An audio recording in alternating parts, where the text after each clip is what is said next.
Aujourd'hui, nous allons voir pourquoi la colocation est le meilleur projet pour se lancer dans l'investissement immobilier avec comme objectif d'enchaîner rapidement les projets et d'atteindre sa liberté. Moi, je m'appelle Michael, je suis investisseur immobilier depuis des années et mon tout premier projet a été la colocation parce que c'était le meilleur choix pour moi pour pouvoir enchaîner rapidement les projets. Ce projet m'a tout simplement permis de ne pas mettre d'apport dans mon premier projet, de rassurer les banques du fait qu'il y avait 3 locataires et que ça couvrait largement les crédits. J'avais plus de 1380 € de loyer par mois et c'est un bien qui se revend beaucoup plus cher à un investisseur. Et c'est ça qui a permis de rassurer les banques et qu'elles me fassent confiance pour enchaîner un nouveau projet 6 mois après. Et la plupart des investisseurs débutants pensent qu'il faut commencer par un projet beaucoup plus simple comme la location longue durée avec un seul locataire, un seul appartement. Mais aujourd'hui, ce n'est plus du tout assez rentable compte tenu de toutes les charges que nous avons à côté. Et d'autres investisseurs aussi pensent que la location type courte durée, LCD, Airbnb, Booking est extrêmement rentable et intéressant au démarrage, mais justement, c'est un projet qui est trop risqué et les banques n'aiment pas ça du tout. C'est pourquoi la colocation, c'est vraiment le projet idéal pour se lancer parce que c'est simple, ça rassure les banques et ça permet surtout d'enchaîner rapidement au bout de 6 mois un nouveau investissement. Allez, c'est parti! Avant de vous expliquer pourquoi la colocation est le meilleur moyen pour se lancer dans l'investissement immobilier, voici ce que je vous offre en cliquant juste en dessous le lien de la vidéo. Vous allez pouvoir recevoir un tableau de rentabilité qui va vous permettre de calculer la rentabilité complète de votre investissement immobilier, qui est vraiment la base pour un investisseur immobilier. La plupart des investisseurs immobiliers débutants qui se lancent dans l'investissement pour pouvoir enchaîner rapidement les projets font l'erreur de commencer par le mauvais projet. C'est-à-dire que soit ils vont commencer par un projet jugé stable auprès des banques, location longue durée, un locataire, une rentrée d'argent, mais ces projets-là aujourd'hui ne sont pas assez rentables, tout simplement parce que dans ces projets-là, il n'y a pas assez de rentabilité et de cash flow. C'est-à-dire que du fait que les taux ont augmenté et les crédits également, déjà le montant de la mensualité de crédit a augmenté. Il faut prendre en compte l'assurance du prêt, l'assurance propriétaire non occupant.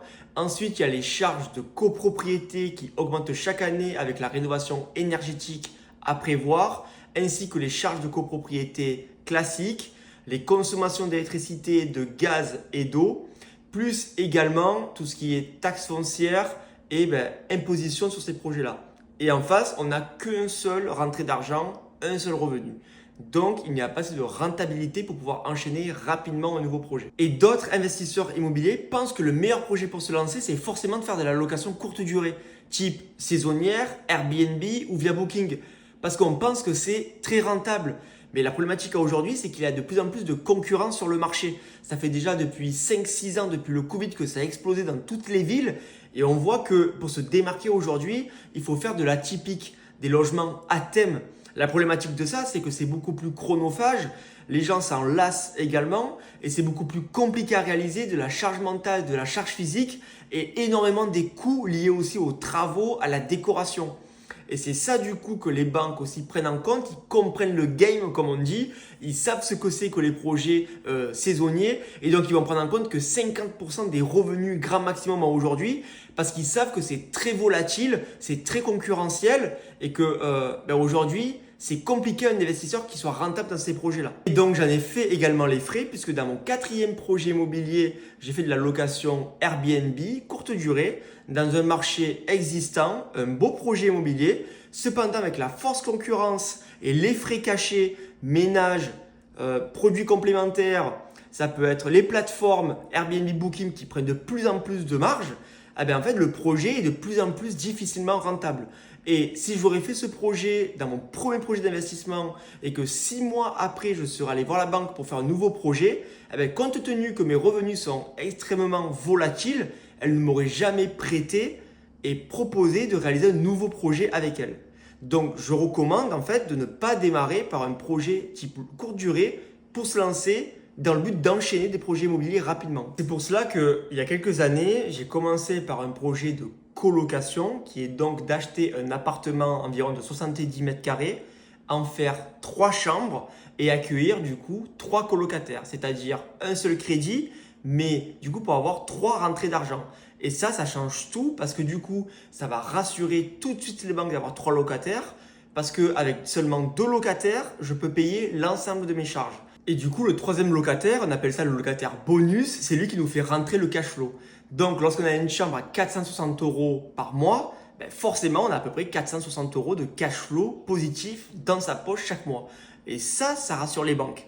Donc, ce qui permet que dès le départ, lorsqu'on a ça, déjà, on peut avoir des conditions financières beaucoup plus faciles. On peut éviter de mettre de l'apport. On a des taux un petit peu préférentiels aussi. En fait, c'est pas très compliqué à comprendre, mais au plus le projet est sécurisant au vu de la banque, au plus on va avoir des conditions favorisantes dans son financement. La seconde chose qui est top avec ces projets de colocation, c'est que c'est pas plus compliqué qu'acheter un appartement et d'avoir un seul colocataire. En fait, c'est la même chose, c'est juste qu'on va acheter un bien plus grand. Et donc, ce qui est top, c'est que juste en faisant le même projet, on passe de quelque chose de pas rentable à quelque chose de très rentable.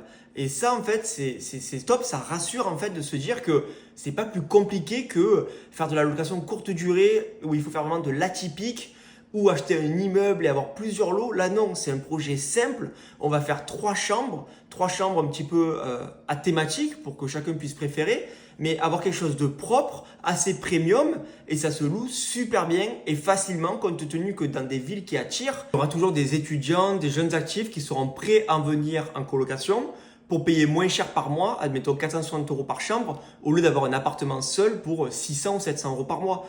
Et en plus, dans ce format-là, on peut avoir des garanties beaucoup plus simples. On peut avoir la garantie des parents ou autres, donc qui ont 3 fois le montant du loyer, donc ça c'est top. Ensuite, des garanties type Visal ou d'autres types de garanties. Et donc avec ça, on est aussi beaucoup mieux couvert. Et puis s'il y a un locataire qui ne paye pas, comme j'ai dit, on a 2 locataires sur 3, ça suffit pour nous payer l'ensemble des charges.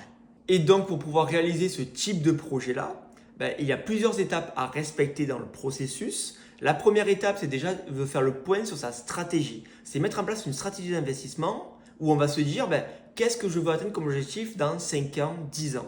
C'est très important parce que je vois trop d'investisseurs qui raisonnent projet par projet et c'est pour cela que dès qu'il faut un premier projet, qu'ils n'anticipent pas les suivants, ils sont bloqués. Donc la priorité, c'est vraiment d'anticiper les futurs projets avec la bonne stratégie à mettre en place. Ensuite, c'est de faire le point sur sa situation personnelle. C'est déjà est-ce qu'on veut investir seul ou avec quelqu'un. Ensuite, faire le point professionnellement. Quelle est notre situation? Est-ce qu'on est en CDI, entrepreneur, fonctionnaire? Et ensuite, financièrement, est-ce que du coup, on a de l'épargne de côté? 10 000 € d'épargne au minimum pour se lancer. Et ensuite, la troisième partie pour se préparer, c'est de faire une étude de marché autour de chez soi. Je recommande d'investir 1 heure autour de chez soi pour son premier projet, pour avoir la main, pour connaître le secteur, pour rechercher, pour faire des visites, pour faire des allers-retours, gérer les travaux, gérer ensuite les futurs locataires pour se lancer. Voilà, c'est la partie préparation qui est hyper importante. Une fois qu'on s'est bien préparé, on va pouvoir passer à l'action. Donc là, on va pouvoir aller directement à sa banque, connaître son enveloppe, sa capacité d'emprunt pour son premier projet. Ensuite, on va aller rechercher, visiter, on va aller comparer un petit peu tous les biens. On va faire une offre du coup en dessous du prix du marché pour que ça soit aussi rentable dès son achat. Ensuite, on va signer un compromis, faire le financement et du coup après, signer l'acte authentique et devenir propriétaire. Et enfin, la troisième partie, c'est vraiment là la mise en location du bien. Donc là, il faut absolument faire des travaux qui soient cohérents, propres, respecter du coup les surfaces, l'aménagement et ensuite mettre en place le bien en location. Donc faire les annonces sur les plateformes, trouver de bons locataires, de bons partenaires aussi pour les locations et les éventuels impayés. Et ensuite, une fois qu'on a bouclé ce projet environ 6 mois, on peut se pencher sur un nouveau projet d'investissement. Enfin, pour pouvoir réussir ton premier projet en colocation qui va te permettre d'enchaîner les futurs projets immobiliers, la clé de la réussite, c'est de ne pas mettre d'apport dans ce premier projet. Justement, j'ai fait une vidéo à ce sujet pour que tu puisses comprendre comment tu pourrais ne pas mettre d'apport dans ton premier projet pour le garder et ensuite enchaîner rapidement les prochains investissements.